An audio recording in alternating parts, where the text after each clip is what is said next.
એકવાર કામદારીને સલાહ દીધી કે બાપુ એટલી બધી દાતારી ન હોય, ઓછું કરી નાખો. આ બધું આ તો ગોળ હોય ને માખીઓ આવે, હે કે ગોળ હોય ને માખીઓ આવે.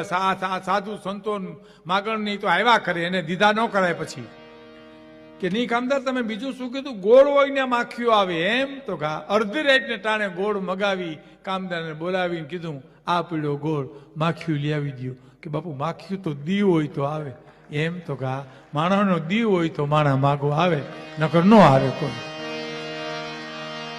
દીવ હોય તો આવે ને. ભગત બાપુ શું કીધું? દુલા કાકે શું કીધું? હેજી તારા આંગણિયા પૂછીને દુખિયા આવે ને આવકારો આપજે.